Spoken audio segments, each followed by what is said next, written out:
केवल ये कथा सुनने मात्र से इस दिवाली लक्ष्मी जी आपके घर जरूर आएंगी, तो कथा को ध्यान से सुनिए। प्राचीन समय में एक नगर में एक साहूकार रहता था। उसकी एक लड़की थी जो बहुत ही पूजा पाठ किया करती थी। वह रोजाना पीपल देव की पूजा करती थी।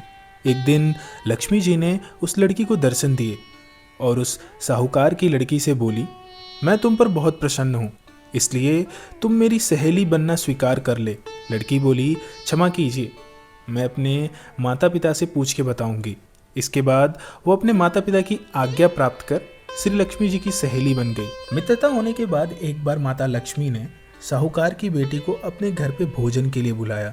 साहूकार की बेटी जब वहाँ पहुंची तो माता लक्ष्मी ने उसका सत्कार किया। लक्ष्मी जी ने अपनी सहेली को सोने और चांदी के बर्तन में भोजन परोसा और उसके साथ एक कीमती रेशमी वस्त्र भी उसे भेंट किया।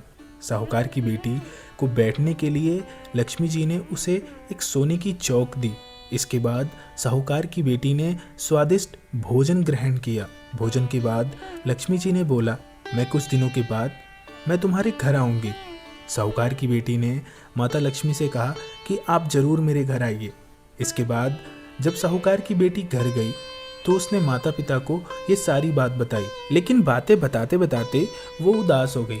साहूकार ने जब उदासी का कारण पूछा तो बेटी बोली, लक्ष्मी जी बहुत वैभवशाली हैं, वो मेरे घर आएंगी तो उन्हें मैं कैसे संतुष्ट कर पाऊंगी। बेटी की बात सुनकर पिता ने कहा, तुम घर को स्वच्छ रखना, अच्छी तरह से घर की लिपाई पुताई करना और श्रद्धा से जो भी अन्न घर में है उससे भोजन बनाना। लक्ष्मी जी जरूर प्रसन्न होंगी। पिता की बात पूरी होती उससे पहले ही एक चील उड़ती हुई उनके घर के पास से गुजरी और बेहद कीमती नौलखा हार साहूकार के अंगने में गिराकर चली गई।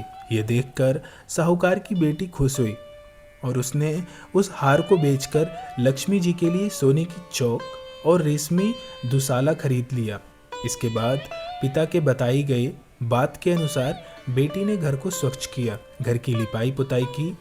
इसके बाद माता लक्ष्मी अपने सहेली के घर पहुंची।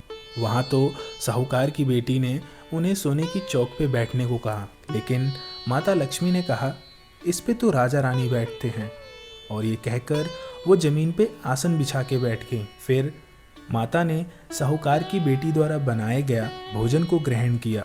माता रानी साहूकार की बेटी के आदर सत्कार से बेहद प्रसन्न हुई और वो प्रसन्न होके उसे सुख संपत्ति का वर दे के चली गई। जो व्यक्ति इस कथा का पाठ करता है, माता लक्ष्मी का आशीर्वाद उसे जरूर मिलता है और उसके जीवन में सुख समृद्धि जरूर आती है। इसलिए जो भी व्यक्ति इस कथा को सुन रहा है वो कमेंट में जय श्री लक्ष्मी माता का नाम जरूर लिखें और वीडियो को लाइक करके सब्सक्राइब जरूर करें। आप सभी को हैप्पी दिवाली और फिर मिलते हैं आपसे एक नई वीडियो में।